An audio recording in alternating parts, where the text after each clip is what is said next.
Welcome to News Mongolia, where we bring you the latest stories and updates from across the nation and beyond. I'm Batsir Namshar. On News Mongolia today, Japanese Emperor Naruhito and Empress Masako paid historic visit to Mongolia. Cultural Nadam to be held from July 11th to 13th at Hui Dolonghodag. The second European Muror Festival was held in Germany. For the news, stay tuned.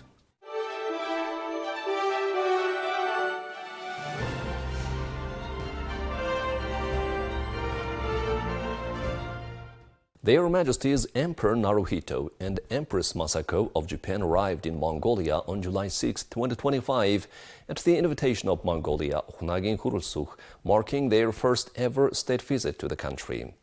The visit underscores the deepening partnership between Mongolia and Japan, with key events including an official meeting with the President of Mongolia, attendance at the Nadam Festival's opening ceremony as guests of honor, and visits to JICA-supported projects and Mongolia's natural landmarks. At the invitation of the President of Mongolia, His Majesty Emperor of Japan, Naruhito, and Her Majesty Empress of Japan, Masako, arrived in Mongolia on July 6, 2025, on a state visit.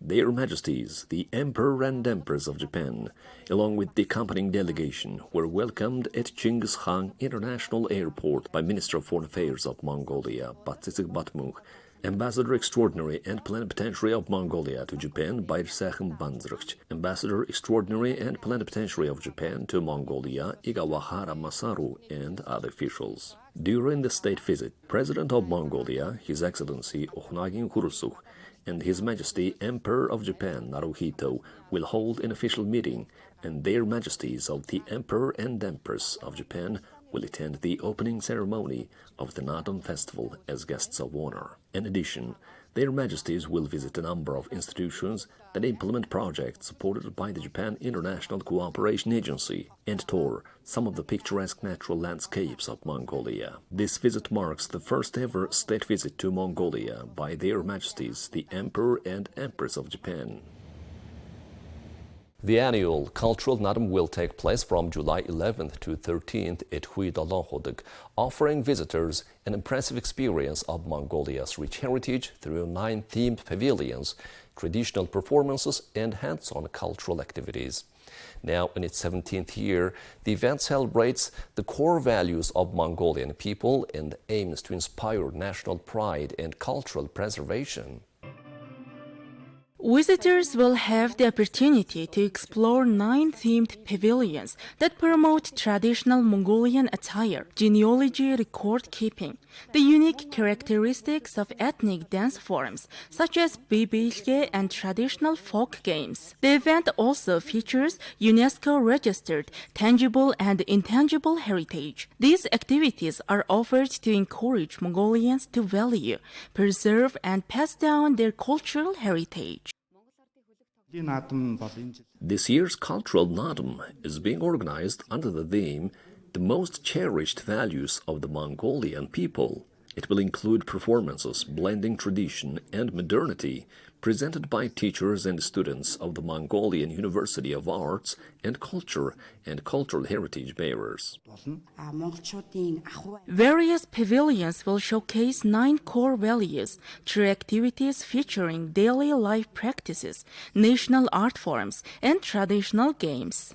The festival also stands out for offering hands-on participation in creative programs, such as traditional puzzle games, arm wrestling, bowstringing, and dung collecting contests, giving attendees the chance to test their skills and knowledge. More than 160 artists are participating in this year's Cultural Nadam. On the 13th, during the Horse Trainers Nadam, our teachers and students will present a special performance for the audience. We warmly invite everyone to attend the July 12th Horse Trainers Nadam, the National Nadam Festival, and also explore Cultural Nadam. The Ministry of Culture, Sports, Tourism and Youth, in collaboration with the Mongolian University of Arts and Culture, is organizing Cultural Nadam for the 17th consecutive year. The second European Muror Festival was held in Germany, bringing together 47 young participants from 6 countries to celebrate Mongolia's iconic horsehead fiddle. Held to preserve and promote Mongolian culture among diaspora communities, the festival featured performances, competitions, and workshops to foster a passion for traditional music among Mongolian children living abroad. Muror festivals celebrate the traditional Mongolian horsehead fiddle and are annually organized not only in Mongolia, but also in the United States and Japan. These events promote Mongolian culture and folk arts internationally through music and aim to inspire children living abroad to learn their own language and traditional heritage. 47 children from the US, Germany, the Kingdom of Sweden, Ireland, Poland, and Japan participated in the second edition of the festival. Despite being far from their homeland, Mongolians abroad are taking great effort to keep their children close to their heritage. They strive to raise children who know Mongolia and understand its customs and history. Through the Muror, many aspects of Mongolian culture are presented at this festival. I find that very meaningful. As part of the festival, we organized a scientific conference on the Muror, a competition for young learners divided by age group, and open mic outdoor performances. Talented Mongolians living in Europe are gathering on stage to perform their music. We are also introducing other traditional instruments like the shant, yatak, and ikhor, using this event as an opportunity to raise awareness and appreciation of Mongolia's broader musical heritage. I attended a Mongolian Spring Festival in Itabashi, Japan 2 years ago. That's where I first saw and heard the Muror. Ever since then, I have been studying the instrument with my teacher Batocher, who lives in the US. I am very happy to attend today's festival. Everything, the open stage, the warm hospitality of the Mongolian community, and the German cultural atmosphere is wonderful. The European Muror Festival not only showcases and promotes Mongolia's rich cultural heritage, but also contributes to a growing interest in learning to play the Muror among children living abroad. Each year, the number of young learners continues to increase. You're watching News Mongolia. Now let's take a look at the currency exchange rates provided by Mongol Bank.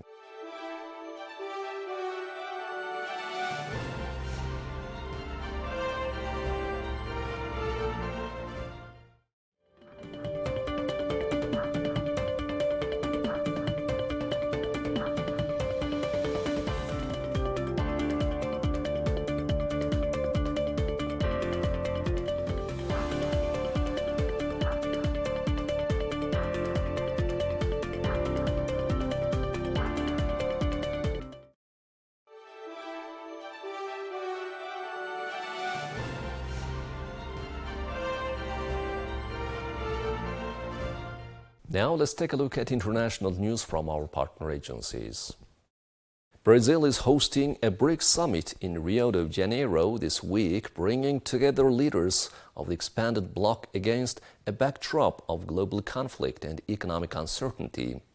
With key figures like China's Xi Jinping and Russia's Vladimir Putin absent in person, the summit is expected to tread carefully on sensitive issues such as Israel's strike on Iran, the Gaza crisis, and U.S. trade policies. Brazilian president opened the talks by urging BRICS to champion peace and push for reforms in global governance, warning of a collapse of multilateralism in today's world. Brazil is playing host to a summit of the BRICS bloc of developing economies Sunday and Monday, during which pressing topics like Israel's attack on Iran, the humanitarian crisis in Gaza, and trade tariffs imposed by U.S. President Donald Trump are expected to be handled with caution. Analysts and diplomats have said the lack of cohesion in an enlarged BRICS, which doubled in size last year, may affect its ability to become another pole in world affairs.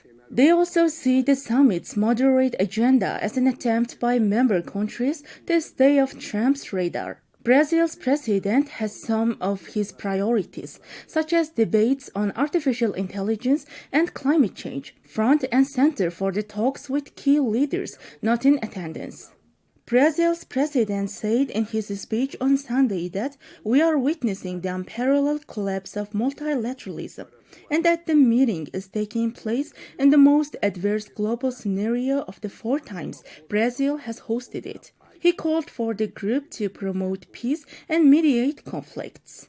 If international governance does not reflect the new multipolar reality of the 21st century, it is up to BRICS to contribute to its renovation, he said at the opening of the summit. China's President Xi Jinping did not attend a BRICS summit for the first time since he became his country's leader in 2012. Russian President Vladimir Putin, who will make an appearance via video conference, continues to mostly avoid traveling abroad due to an international arrest warrant issued after Russia invaded Ukraine. Iranian and Egypt's presidents are also absent from the gathering in Rio de Janeiro. BRICS was founded by Brazil, Russia, India, China, and South Africa, but the group last year expanded to include Indonesia, Iran, Egypt, Ethiopia, and the United Arab Emirates. As well as new members, the bloc has 10 strategic partner countries, a category created at last year's summit that includes Belarus, Cuba, and Vietnam. Now let's take a look at global current affairs.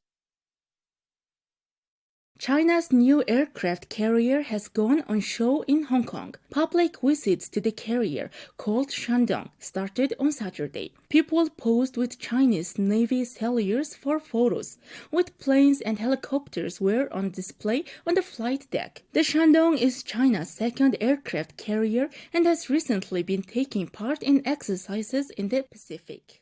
China's first aircraft carrier, called Liaoning, came to Hong Kong in 2017.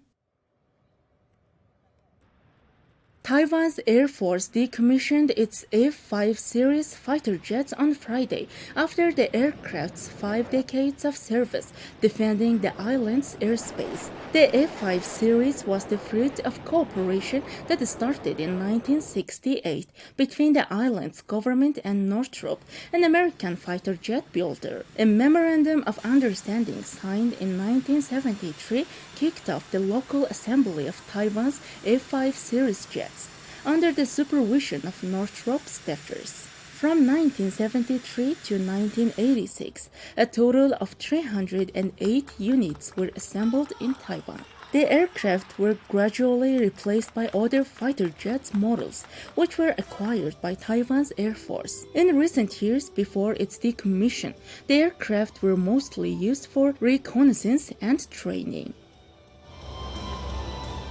Well, that's all for today. Thank you for staying with us. We'll see you tomorrow with more news and updates. Goodbye.